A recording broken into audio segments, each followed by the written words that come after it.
Ouça agora na RCI, programa Entre Livros. Entrevistas com autores, organizadores e especialistas em livros, com foco no conteúdo da obra. Apresentação, Rosimeire Salles. Olá, querido ouvinte da Rádio RCI, programa Entre Livros, entrando aqui nas ondas da AM 1320, na sua casa, no seu escritório, no seu carro, no seu ambiente aí, onde você aproveita dessas informações, né? A gente está trazendo sempre é, conteúdos, cultura, esclarecimentos, e hoje a gente vai falar de uma obra cujo título é Mutatis Mutandis, e a gente já vai entender o que que é isso. Teoria e Prática da Reciclagem Existencial é um livro conscienciológico e a autora é a Luimara Schmidt, ela que é graduada em Direito, e a gente recebe já com as nossas boas-vindas, Luimara, ao nosso programa. Olá, Rosemary, muito obrigada pelo convite. É uma satisfação estar aqui com vocês. E a primeira pergunta, Luimara, que eu quero fazer para você é justamente essa. Mutatis mutandis. Então, esse não é um termo novo. Eu queria que você explicasse o que é isso, né? E aí, aos poucos, a gente vai adentrando na sua obra. Bom, o trabalho todo que eu desenvolvi ao longo aí de 2 décadas é referente à reciclagem pessoal, que na Conscienciologia a gente aplica de uma forma técnica. Então, é a técnica da reciclagem existencial. E aí eu teoria a prática desse conteúdo. E aí eu recebi uma inspiração, né, no momento da prática da TENEPS sobre esse título, sobre esse nome, Mutatis Mutandis. Aí eu saí, verifiquei na internet e achei que estava adequado. Posteriormente, fui descobrir que a tradução ela não estava muito adequada com o especialista, com o latinista, o professor Laurentino. Então, mutatis mutandis, corretamente, significa tendo mudado o que precisava. É um tempo verbal que se refere ao passado. E quando a gente encontra esse termo dicionarizado ou na internet, as traduções, ele está como mudando o que precisa ser mudado no sentido do presente. Então, eu estava bastante confortável com esse fluxo presente. Quando eu soube, a partir do especialista, que havia uma incorreção e que ele mesmo já havia comunicado presencialmente ao autor, o Renzo Tosi, aí isso me gerou um certo impacto. Falei assim, como assim? Agora eu vou falar referente a ter mudado e assim, são tantas as renovações, as reciclagens ao longo da vida. E foi nesse momento que, assim, eu senti, assim, também uma intensidade, uma densificação energética. E como eu estava no ambiente de uma pessoa especialista e que está trabalhando com a questão do latim, traduzindo, né, cartas do Sêneca, eu tive, assim, um entendimento de que seria mais referente a mudanças já realizadas em padrões e comportamentos, posturas que eu tive em vidas anteriores. E foi assim que surgiu também a inspiração para fazer esse cotejo entre o passado e o presente. E aí, se já me permite mostrar aqui, aonde a gente tem a borboleta, simbolizando a transformação, a metamorfose, no caso, a minha metamorfose consciencial. Em uma das asas, nós temos colunas que elas, quando a primeira vez a gente observa que elas são colunas greco-romanas, mas nesse caso são colunas do Senado romano e atualizando para o ambiente atual, onde a gente participa com debates, onde a gente tem apresentação de verbetes, que é o Tertuliarium, aqui no CAEC. Então, esse Mutatis Mutandis, ele vem justamente uma própria provocação, literalmente, à autora, que é a mim mesma, e, assim, instiga os leitores, né, a esse entendimento dessas reciclagens continuadas. Essa capa ficou maravilhosa, né? Agora, você falou, eu acho que é bacana a gente lembrar aqui o pessoal que acompanha a gente, que o Laurentino Afonso, ele é uma das pessoas mais eruditas. Hoje, eu penso que ele é a pessoa mais erudita que a gente tem, né? Que eu conheço, porque antes dele só Valdo Vieira, mas ele já esteve conosco, então se você quiser conhecer um pouquinho sobre a obra que ele participou, vocês entram no YouTube e colocam assim, Entre Livros, Enciclopédia Judaica. Ele foi um dos editores, foi revisor, foi escritor da revista, foi verbetógrafo, no caso, né? Dessa enciclopédia judaica, que são 8 volumes, é uma obra, assim, importantíssima, né, para o contexto judaico. E o Renzo Tosi é um escritor também italiano que esteve aqui em Foz do Iguaçu. Ele escreveu o Dicionário de Sentenças Latinas, então é um especialista aí no idioma, né? E os dois se encontraram, foi bacana, ficaram horas conversando, né? Dois eruditos. Então, assim, é muito bacana isso. E aí, Luimara, bom, esclarecido mutatis mutandis, eu acho que tem assim total relação o passado e o presente, porque vai ter a consequência no futuro, né? Não é nem só o passado e o presente, né? Mas assim, tudo que a gente faz, a gente vai estar tendo resultado lá na frente, né? E aí eu queria que você falasse, assim, detalhasse um pouquinho mais para quem está começando o programa agora, ou para quem ainda não está familiarizado com esses termos. Você coloca no seu subtítulo Teoria e Prática da Reciclagem Existencial. Você pode falar assim, o que é assim, exatamente uma reciclagem existencial? Bom, eu acho que vale bastante a pena a gente comentar que reciclagens todos nós fazemos. O fato de nascer e já mudar as faixas etárias, isso aí naturalmente leva com que a gente venha fazer mudanças tanto de companhias, quanto de escolhas, quanto de interesses, a gente vai mudando gradualmente e naturalmente. Então, os interesses que a gente tinha lá na adolescência são diferentes da meia-idade e vão ser diferentes do período da longevidade. Só que o que a gente observa é que as pessoas fazem essas mudanças muito motivadas por valores que são assim convencionais. O que a gente quer dizer com isso? A gente vê pessoas que vão mudar de profissão ou fazer uma qualificação, uma especialização profissional, porque elas querem, de fato, melhorar a remuneração, o retorno financeiro, para muitas vezes melhorar o conforto, ou a questão da casa, ou um carro, ou uma viagens, enfim. As pessoas elas têm objetivos que estão mais delimitados e delineados pelos interesses do mundo físico, vamos por assim dizer. Quando a gente está falando de reciclagem existencial, é uma proposta da Conscienciologia, que é uma técnica que a gente aplica. Então, reciclagem existencial, a gente junta os dois termos e a gente fala ressexis. Então, a técnica da ressexis vem a ser literalmente, uma proposição na qual a gente vai estar mudando e fazendo renovações na vida, pautadas em um neoparadigma. E esse novo paradigma leva em consideração não apenas esta vida, o momento presente, o conforto e o bem-estar, mas leva em pauta também que a gente teve vidas anteriores e que teremos novas futuramente. Então, e que a gente vive em mais de uma dimensão simultaneamente.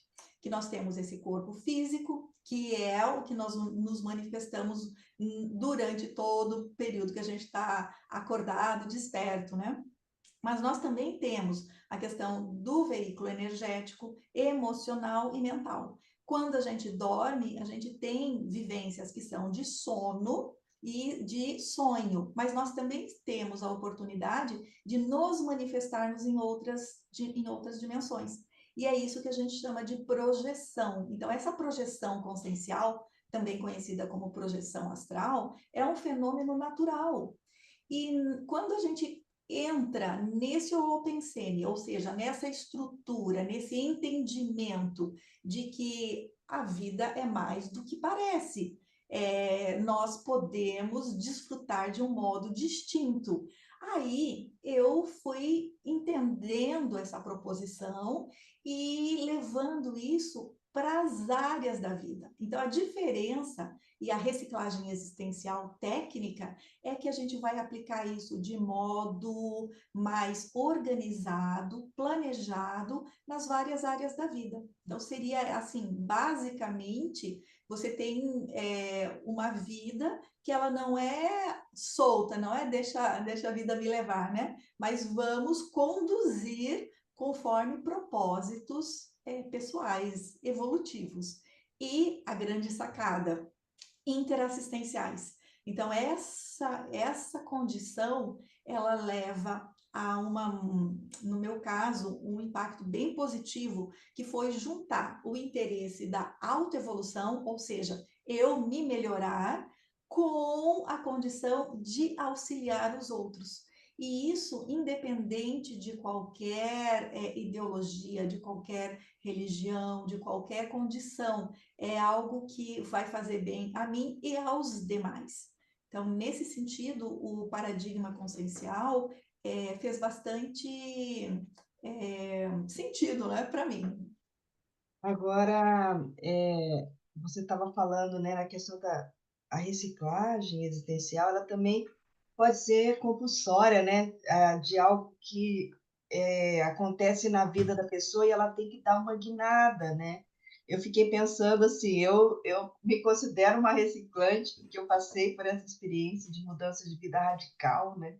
Mas eu fiquei pensando, por exemplo, essas pessoas, né, na tragédia do Rio Grande do Sul, por exemplo, aquilo não estava na programação e a pessoa ela tem que mudar tudo na vida dela, né? E aí ela pode aproveitar essa oportunidade para usar como elementos de aprendizagem, de recomposições, né, de reajustes, digamos, das questões íntimas, né? Ou ela pode ficar chorando a vida inteira, se lamentando ou reclamando, né? Então, assim, é uma questão de escolha, na verdade, né? E de aproveitamento das oportunidades, porque mesmo as situações, né, as adversidades, as conjunturas não muito favoráveis àquela reciclagem, ela pode ser um impulsionador para a evolução. Você pode falar um pouquinho sobre isso? Porque foi vindo essas ideias aí para mim. Sim, sim, sim. O que você está trazendo faz bastante sentido, e aqui a gente tem no capítulo 10, justamente como se desencadeia a reciclagem existencial. Então, é difícil a gente dizer que as pessoas optem por fazer mudanças mais profundas, vamos dizer, radicais na própria vida, motivadas apenas pelo interesse em bem-estar. Então, isso seria o ideal, penso eu. Mas o que a gente observa é que aqui a maioria, né, são situações mais críticas que levam a pessoa a fazer um pit stop, fazer uma parada, e aí sim rever e trazer assim um sentido e um significado para a vida. Então a gente tem aqui 8 exemplos de situações, né, que não são exclusivas, mas potencialmente podem fazer a pessoa parar e vir a ressignificar o entendimento da própria vida. Então, a gente tem aqui a própria questão de acidentes, né, com maior gravidade, catástrofes naturais, como o exemplo que você citou, divórcio ou uma própria desilusão amorosa marcante, doença grave, seja pessoal ou de algum familiar bem próximo, a experiência de quase morte, que é a EQM, que é bastante estudada, né? A falência ou empobrecimento, gerando uma reversão drástica na condição financeira e social, a morte ou a descarte do soma, que a gente chama de dessoma, de uma pessoa estimada. E, por último, a própria perda de emprego pode se tornar um elemento catalisador de uma reciclagem mais profunda, ao estimular a criatividade para a pessoa desenvolver um negócio próprio, ou, como eu falei, ela vai parar e vai fazer uma análise, assim, o que é que eu estou fazendo. Só que, como você mencionou, inevitavelmente, muitas reciclagens e renovações vão ser desencadeadas pelo episódio que a gente teve, né, por essa tragédia no Rio Grande do Sul. Por outro lado, não significa que a gente esteja falando de reciclagem existencial, porque para a gente trazer essa tônica da técnica da Ressexis, os interesses, eles transcendem a recuperação dos bens, a reconstrução do imóvel, a mudança de casa ou mesmo de cidade. Isso pode sim ser um elemento desencadeador. Mas quando a gente vai para essa tônica, é assim, é algo mais profundo. É sobre literalmente o que é que eu estou fazendo aqui, qual é o sentido disso tudo, qual é o sentido da vida. E aonde a gente entra nesse paradigma que é a proposição da conscienciologia, de que as coisas não acontecem ao acaso.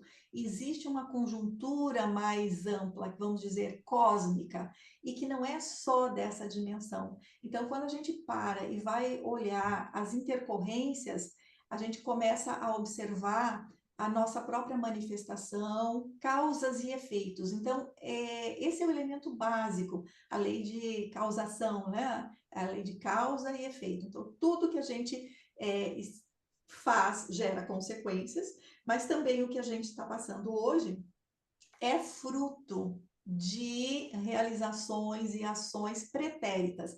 E esse pretérito pode ser dessa existência ou anteriores. Então, a proposição, ela leva a uma ampliação da própria pesquisa, do que é ser consciência, do que é estar nesse corpo humano. Então, quando a pessoa ela desperta para essa realidade que é multidimensional, as coisas mudam. E aconteceu comigo, ao entender em 1999, eu falei assim, não, isso faz sentido, porque para mim, a gente não vive só aqui e acabou. Então, se não é só isso e acabou, isso provavelmente tem um significado maior. E fazer valer essa vida é uma escolha pessoal. É por aí. Muito bem, a gente vai agora chamar os nossos comerciais, mas fique antenado, tá? O programa Entre Livros volta em um minutinho. Programa Entre Livros. Apresentação, Rosimeire Salles. Voltamos a apresentar Programa Entre Livros. Apresentação, Rosimeire Salles. Nós estamos aqui com a Luimara Schmidt falando sobre o livro Mutatis Mutandis. Agora, Luimara, você falou uma coisa importante no bloco anterior, né? Sobre a questão da reciclagem existencial, que não é apenas a pessoa mudar de vida, né? E ela envolve o que nós temos, né, de conceito também na Conscienciologia, a reciclagem intraconsciencial, né? Aquela íntima, porque se ela não passar por isso, não adiantou nada. O mundo ter mudado se ela não mudar, né? Você pode dar uma palhinha, eu sei que não é o foco do seu livro, mas acaba sendo, né? Porque é impossível a gente falar em conscienciologia sem falar de reciclagem intraconsciencial. Pode. Sim, claro, Rose. E justamente quando eu estava estudando, e foi aonde eu percebi que a gente tem níveis de reciclagem existencial, níveis de ressexes. Então, eu trago aqui, a gente tem bem na página 64, eu trago uma tabela com 27 itens dos quais eu faço um cotejo entre a Ressex primária, intermediária e avançada. E o primeiro item é que a Ressexis primária, ou seja, ela independe de uma reciclagem íntima prévia. O que significa isso? Eu posso fazer uma mudança externa sem que eu tenha mudado em mim a minha forma de pensar sobre o assunto. Então, eu posso, como a gente observa muito na Conscienciologia, a gente tem o conceito de veste única, que é a roupa branca. O professor Valdo tinha os seus motivos e razões para utilizar, principalmente a questão de marcar uma presença, ter também essa facilidade do uso cotidiano, sem precisar vir a se preocupar com isso, e de algum modo, muitas pessoas, ao chegarem à Conscienciologia, simplesmente passam a usar branco. Você vê que é uma mudança, é ostensiva, é significativa. Nós tivemos casos também de homens usando chapéu, Estou de branco. deixando a barba crescer. E aí, o que acontece? Dá para dizer que essa pessoa mudou algo no seu íntimo? Não. Então, uma ressexis inicial, ela pode ser de aparência, sem haver uma mudança na intraconsciencialidade, na forma de pensar. Então, a ressexis intermediária, ela pode ser precedida ou não de algumas reciclagens íntimas. Já a ressexis avançada, não tem como a gente falar que a pessoa vai estar fazendo realmente uma mudança de paradigma se ela não tiver mudado na intraconsciencialidade, não tiver ressignificado alguns aspectos, mudado alguns valores.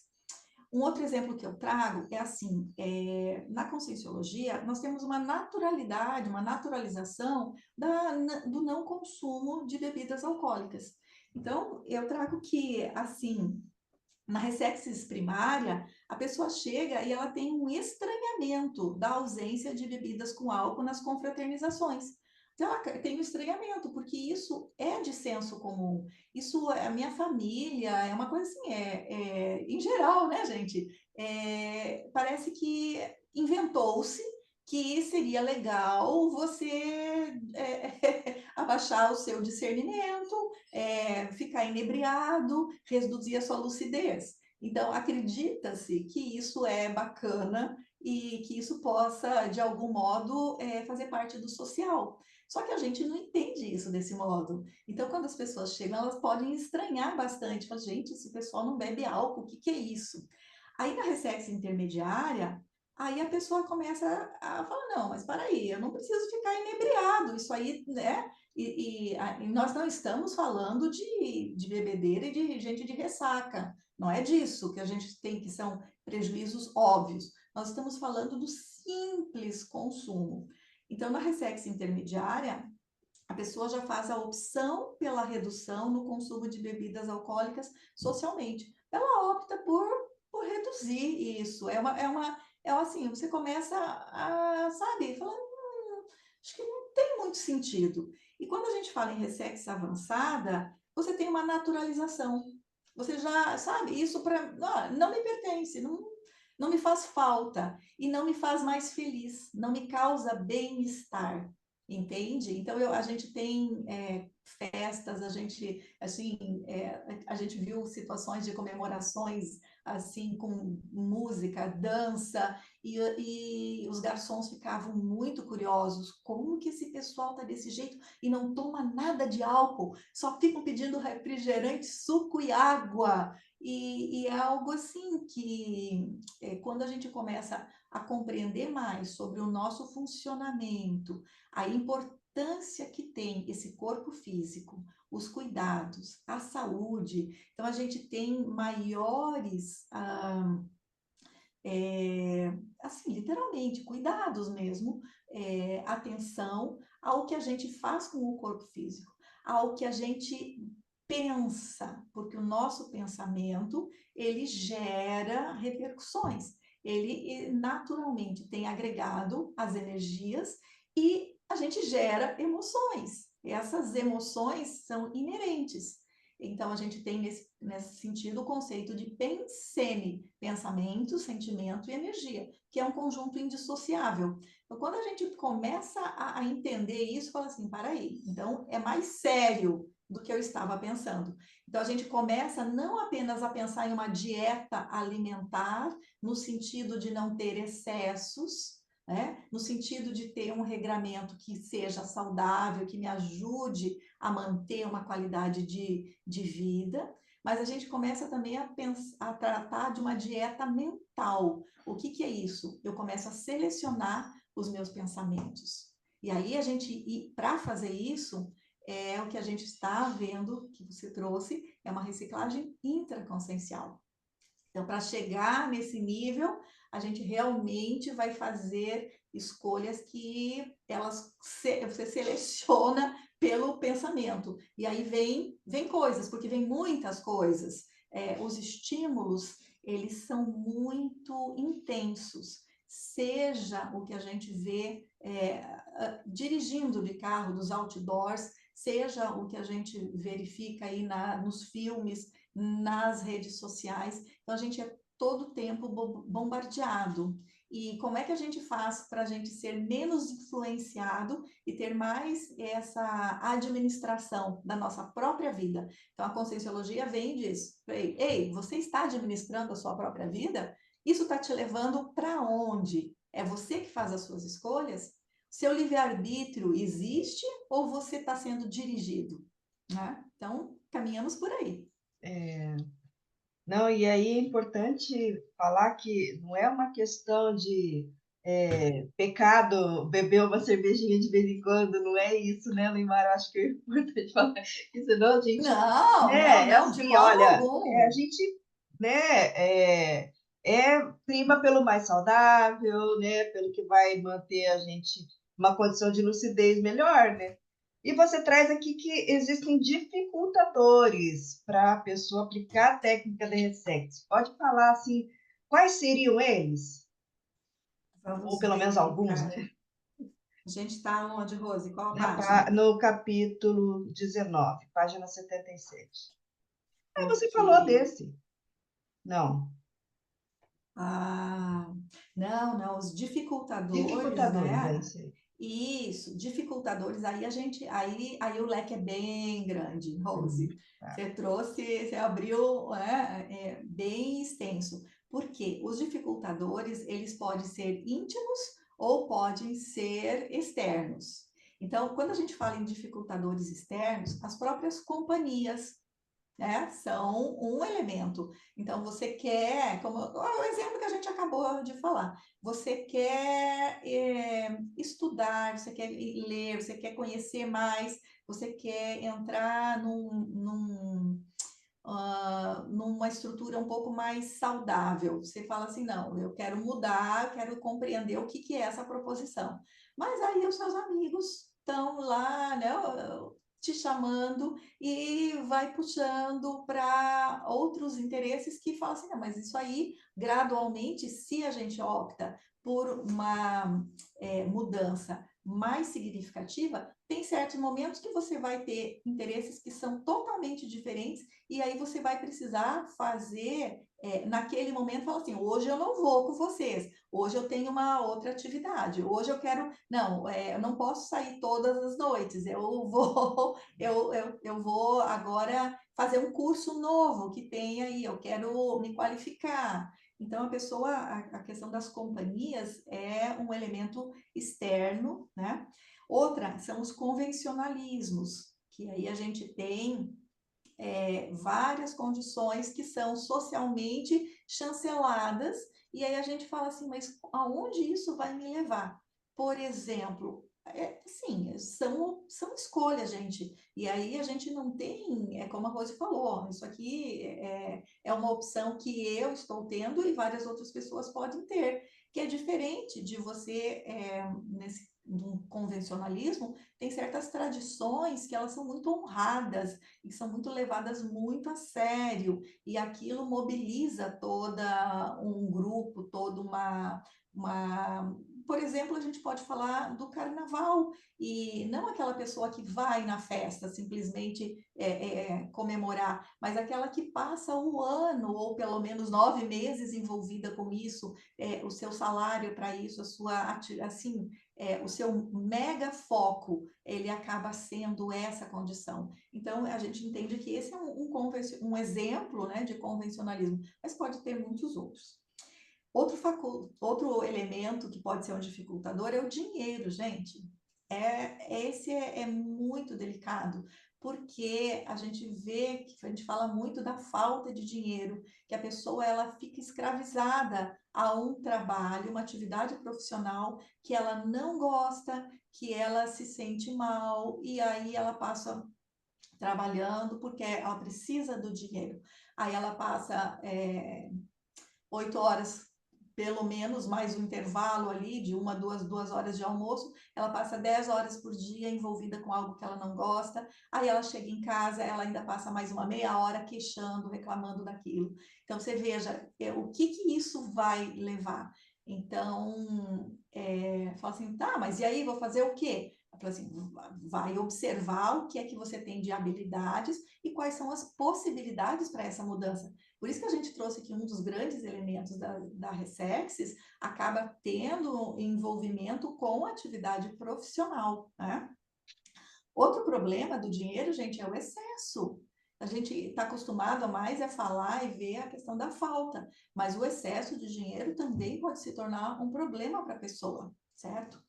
Outro elemento externo é o poder, que vem a dificultar. Então, tem muita gente boa, agora a gente pode, né, falar assim, que tem gente com muito boas intenções, que, sabe, entra na política porque quer fazer uma mudança, algo mais benéfico, e de algum modo a pessoa nem se percebe, por vezes, quando ela passa no rolo compressor, é envolvida e tem essa relação e daqui a um pouco ela mesma não está mais discernindo o que levou com um objetivo moral e ético, e de repente ela está lá e aí fica bastante complexo essa questão de quanto a pessoa pode ficar inebriada pelo poder. Outro aspecto externo é a questão do sexo, que é tanto ao que a gente vê, tantas distorções e tanta, assim, banalizações que a gente vê das relações em si. Então, a sexualidade é algo natural, é algo para ser vivido de uma forma conjunta com a relação afetiva e amorosa. Então, se a gente consegue levar isso para o saudável, tá tudo ok. Mas se a gente ainda está deixando o instinto comandar, qual é a diferença, né, de um animal? Então, a gente, se é instintual predominante, não tem esse amadurecimento da nossa própria condição humana. E nós nem estamos falando de uma consciencialidade avançada, né?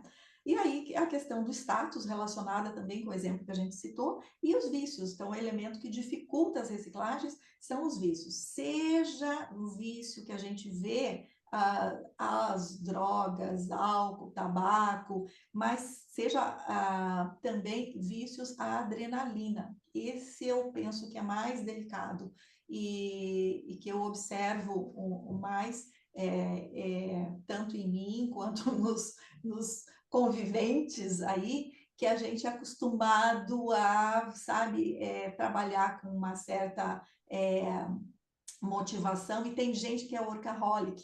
Aí você vê a pessoa num funcionamento que ela não se percebe, que ela tem uma contaminação, que ela é movida pela adrenalina, né? Então, esses são alguns exemplos que dificultam do ponto de vista externo, tá?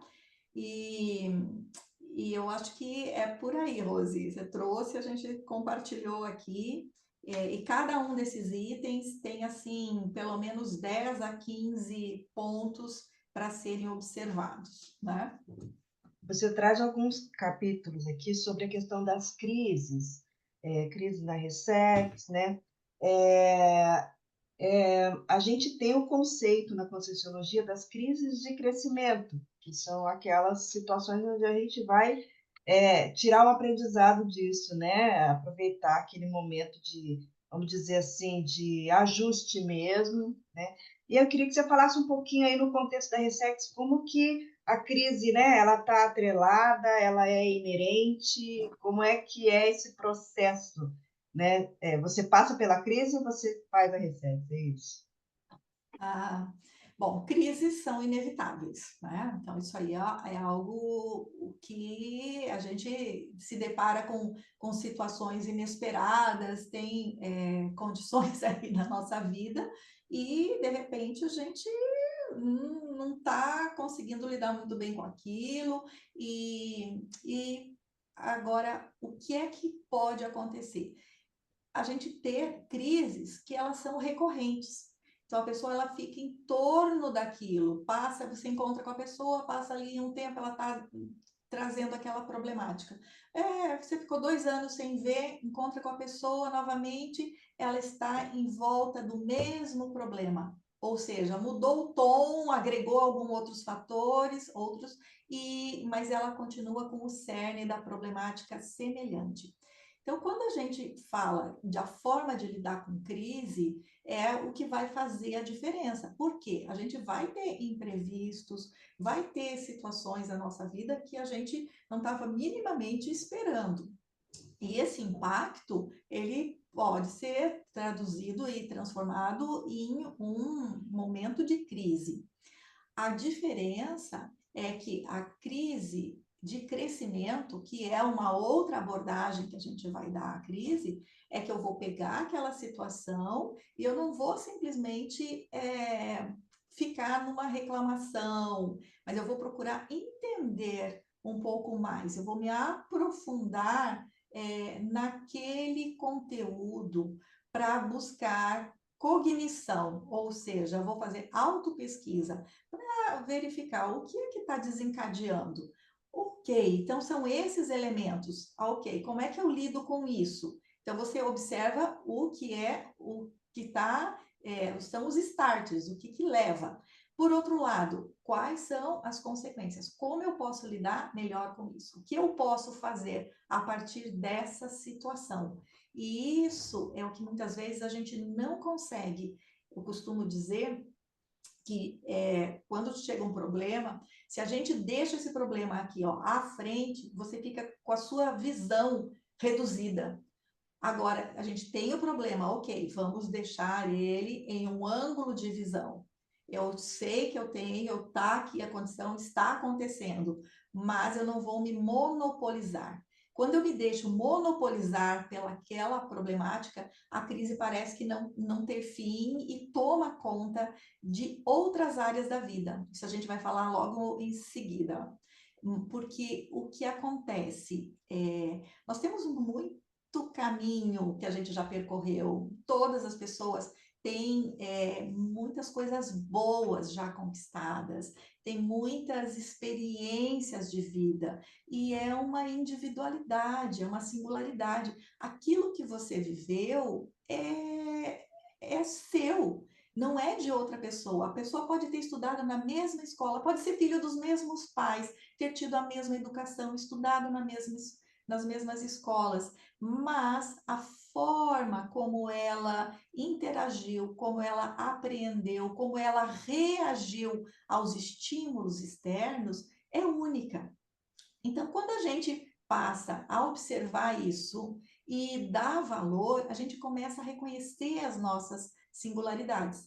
E aí, em certas crises, eu vou ver como é que eu posso lidar. É um limão, o que eu vou fazer disso? Eu vou ficar chupando no azedo, eu vou fazer uma limonada com açúcar, sem açúcar, ou eu já disponho de recursos para fazer um mousse de limão? Quer dizer, o problema, vamos dizer, ele se deu. Agora, a forma e as reações perante eles vão mudar muito de acordo com a nossa estrutura. E essa estrutura é o que a gente pode ir construindo, a gente pode ir nos fortalecendo, amadurecendo e tendo recursos. Então, na Conscienciologia, a gente cuida muito do nosso processo energético, do nosso processo de pensamentos. Então, a gente tem técnicas para isso. O estado vibracional é a chave. Então, a gente, ao mobilizar as nossas energias, a gente consegue diminuir esse contágio que eu falei, que são de todos os estímulos presentes o tempo todo, em todo lugar. Gente, você pode ficar desestruturado e assediado com uma mensagem de WhatsApp ou com o e-mail que você recebe. Isso faz sentido? Tem cabimento eu estar tão vulnerável a um elemento externo? Então, eu falei, não, ó, faz sentido que eu tenha o autodomínio e a gerência da minha própria vida e das minhas condições. Para isso, eu preciso diminuir a minha vulnerabilidade. E é nesse sentido que a gente tem várias técnicas, e a proposição da técnica da Ressexis, ela vem ao encontro para que a gente consiga ir nos qualificando e transformando cada abacaxi que vem em uma oportunidade de crise de crescimento. Muito bem, você falou aí, né, sobre cada vida é uma singularidade, né? Eu falo sempre assim, gente, cada vida dá um livro, Sim, porque não existe sim. uma vida igual à outra. As vivências, as experiências, os aprendizados, né? O cenário sempre vai ser diferente, né? Eu acho o máximo, eu gosto de livro autobiográfico por isso, porque eu me encanto, assim, você olha para a pessoa, você não tem noção de quem ela é. Quando você lê a história, você fala, puxa vida, olha, essa pessoa já passou por tudo isso, e a gente nem imagina, né? Eu acho o máximo. Bom, mas olha só, a gente vai continuar falando ainda sobre Mutatis Mutandis daqui a pouco, depois do nosso comercial. Programa Entre Livros. Apresentação, Rosimeire Salles. Voltamos a apresentar Programa Entre Livros. Apresentação, Rosimeire Salles. Nós estamos aqui falando sobre a obra Mutatis Mutandis, né, com a autora Luimara Schmidt. E, bom, Luimara, você traz na segunda sessão do seu livro uma autoprogramação da reciclagem, né? Então, eu queria que você falasse, ok, eu já sei o que é reciclagem, né? Já entendi como que ela funciona, o que dificulta, e como é que é na prática fazer de uma maneira mais planejada, lúcida, com discernimento, aplicada, não aleatoriamente ou compulsoriamente. Vamos lá. Como é que a gente faz isso?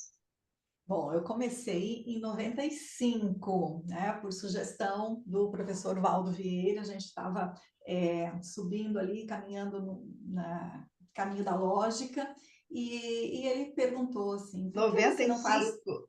95. Ó, 2005. Ah, tá. Eu falei Desculpa. 95. Você é que Não, estava sendo sim, atingida. 95 foi fundado, que foi, né, adquirido. Foi. Então, não, desculpa, 95, nossa, 2005. 2005 foi aonde ele sugeriu a realização de um programa de Ressexis. E eu não sabia nem por onde começar. E foi aonde eu fui constituindo.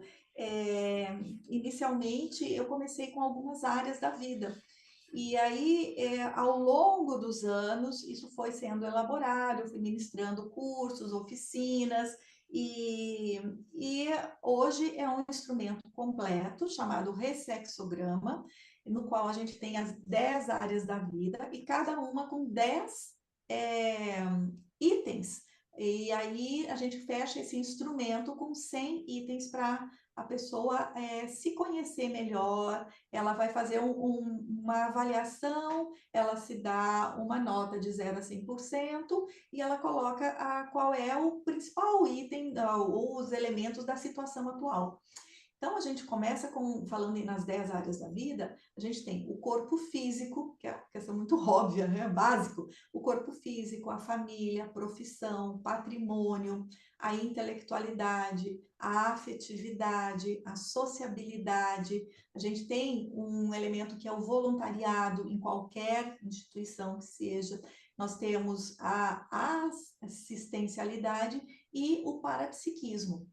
Então, muitas pessoas, elas, quando se deparam com o paradigma consciencial, elas trazem em si aspectos da religiosidade, e a gente traduz isso ou vivencia isso como uma espiritualidade através do parapsiquismo, ou seja, a gente procura entender e estudar e aplicar essas parapercepções. Então, são as sutilezas, entende? Que a gente vivencia e aqui a gente pesquisa, não só deixa passar. Então, antigamente a gente tinha telefone, né, gente? Tocava o telefone e você ia atender, você já, não, fulano. Ou tocava campainha. São coisas que hoje em dia a gente não vivencia mais desse modo. As pessoas não chegam mais de surpresa na casa. Parece que a gente está mudando muito as nossas formas de nos relacionarmos. E isso a gente se distancia um tanto das pessoas, da naturalidade do convívio, né?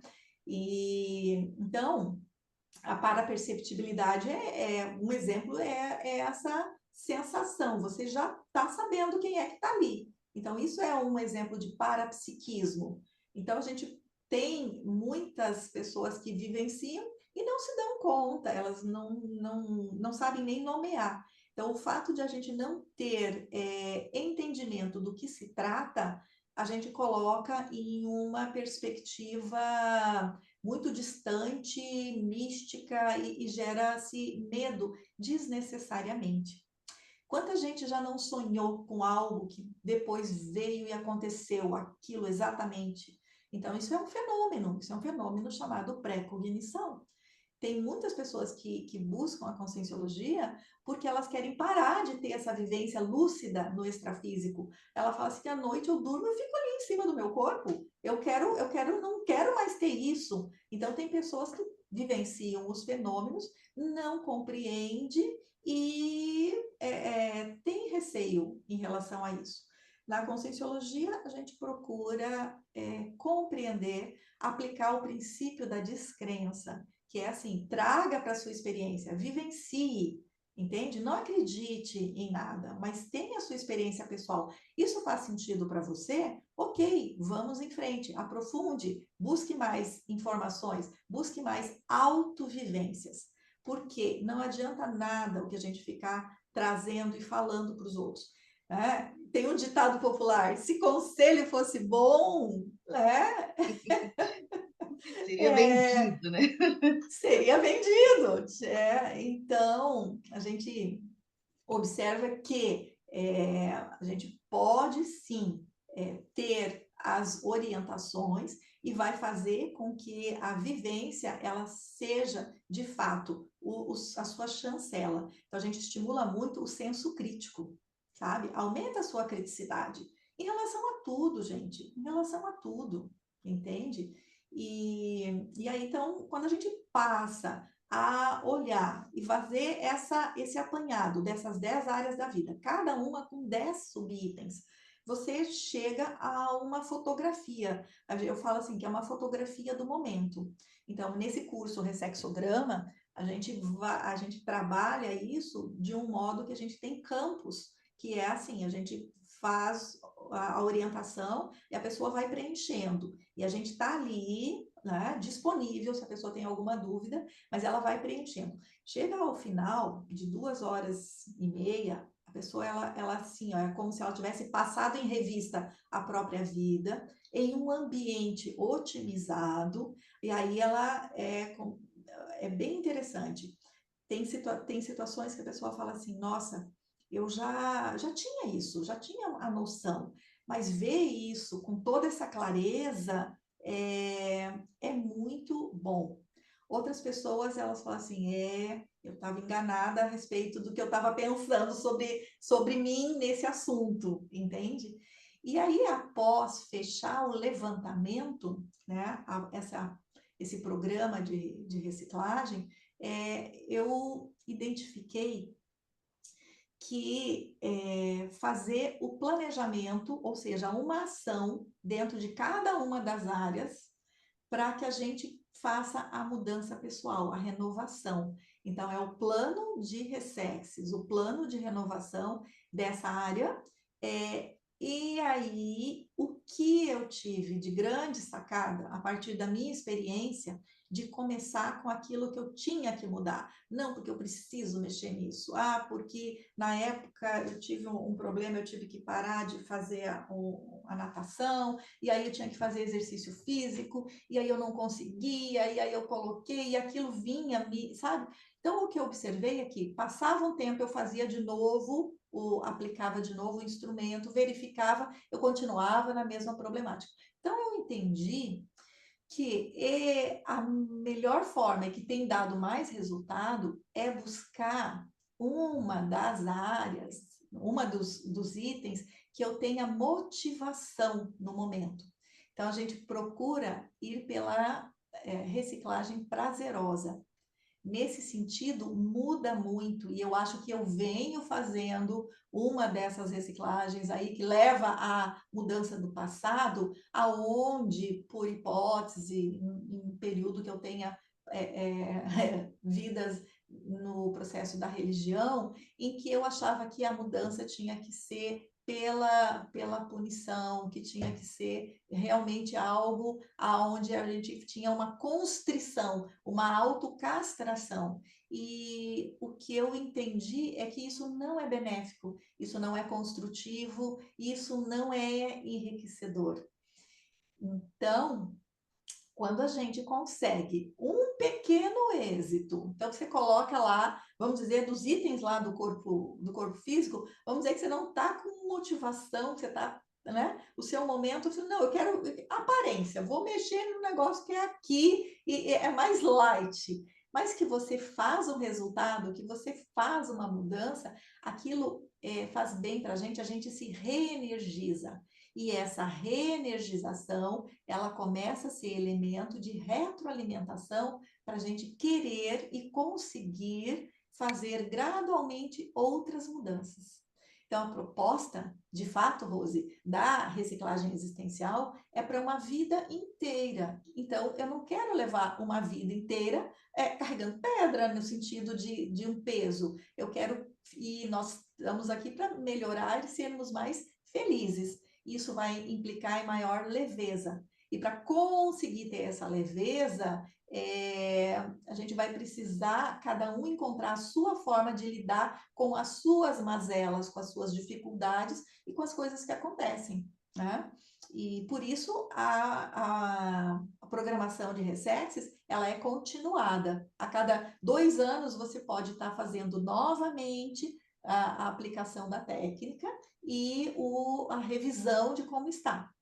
E eu acho que vale só a pena dizer que esse instrumento, ele é disponibilizado por mim, as pessoas podem baixar isso com gratuidade no site da Conscius, né? E também no site da ICGE, na aba Planilhas, e aí é o ressexograma. Então, isso é de livre domínio, vocês têm a liberdade de baixar a planilha, utilizar e, quem sabe, mais à frente se interessem para comprar o livro. Planilha é uma boa forma da pessoa fazer o acompanhamento, a avaliação, a mensuração, né? As ocorrências, as repetições. Assim, tem gente que gosta muito da aplicação de planilhas como uma forma de autopesquisa, né? E de pensionografia, né? Agora, a gente tem ainda aí mais 5 minutinhos. Eu não sei se você quer, se tem alguma coisa que você acha muito importante que a gente possa abordar aqui, porque uma dúvida que eu fiquei é qual a diferença de ressexograma para o inventariograma? Porque a Consus também trabalha com inventariograma, né? Sim, são 2 instrumentos diferentes. No inventariograma, nós temos mais de 200 itens. né? Eu também participei da construção desse instrumento, né? Nós temos um verbete que foi apresentado pelo colega conscienciômetra, o Djalma Fonseca, que é auto-inventariograma, mas a diferença é que quando a gente está falando do ressexograma, no caso, nós estamos falando de um levantamento mais pontual, entende? Você vai pontuar com uma nota e você vai para o planejamento da reciclagem com ação. Ah, Então, ok. ele tem um propósito bem definido. Uhum. Já o autoinventariograma, a gente pode dizer que são instrumentos que eles têm uma... até você vai ter uma complementariedade da autopesquisa, porque no inventariograma você vai aprofundar detalhes, entende? E você vai utilizar isso e vai registrando as informações de um modo mais extenso e vai acompanhando. Na medida em que você lembra de informações, você vai para o autoinventariograma, você vai registrando. Ele é muito útil também para a gente ampliar. É quase como se você fizesse o seu livro autobiográfico. Agora você está com o seu autoinventariograma, né? Uhum. Bom, então tá bom. E aí eu tô vendo aqui, Acho você que colocou. Oi? os benefícios, vamos falar um Então, pouco dos pronto, vamos benefícios? fechar com os benefícios. Ah, benefícios da reciclagem existencial. Deixa eu ver o que eu trouxe aqui. Ah, nossa, são tantos, são É, tantos. que bom, né? Ah, sim, olha aqui, eu acabei abrindo aqui no 36. Hum. Paciência, paciência, aumenta a paciência da gente. Persistência e determinação, sabe? Parece que isso realmente é a opção por abrir mão de perder tempo com queixas, reclamações e transferência de responsabilidade. Você já não entendeu? O outro veio, pisou no seu pé com barro e tudo. Você olha, fala, tá, vou fazer o quê? O cidadão fez isso, entendeu? Da próxima vez eu vou ficar mais esperta quando eu tiver com esse cidadão, eu vou cuidar do meu pé, entende? Você acaba que traz para si as rédeas da própria vida. Essa é uma grande mudança. Aumenta a autovalorização. Você começa a ter mais reconhecimento pelas suas ações, pelas suas competências, pelos seus resultados, e tem menor necessidade do reconhecimento alheio. A gente tem mais automotivação para continuar aprendendo. Vocês falam assim, mas por que vocês leem tanto? Por que vocês têm tanto livro? Gente, tem tanta coisa para aprender, tem tanta coisa bacana. Agora, nossa, e da era que a gente está, a gente tem uma aceleração do conhecimento, né? Vamos verificar aqui.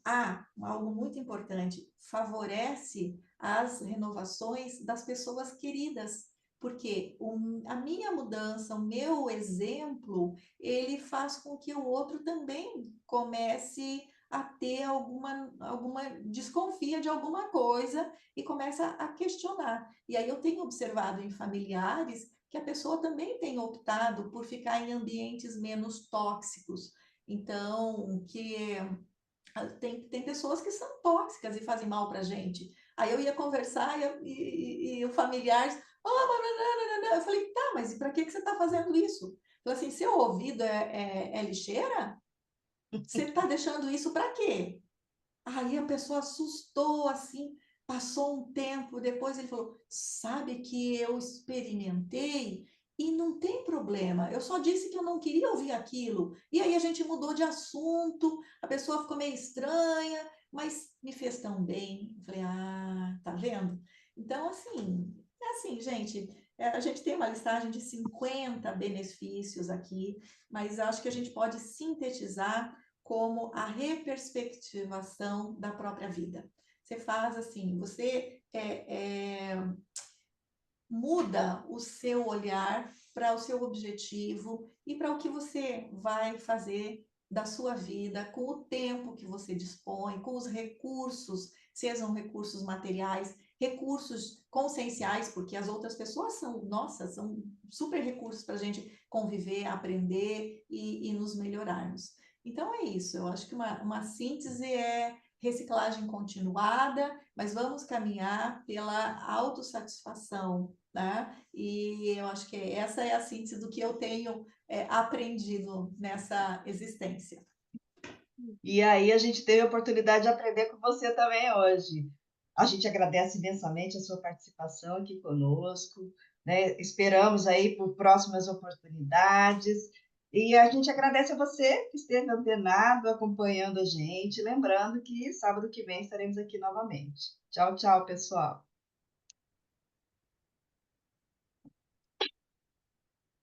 Você acabou de ouvir o programa Entre Livros, com Rosimeire Salles, aqui na RCI.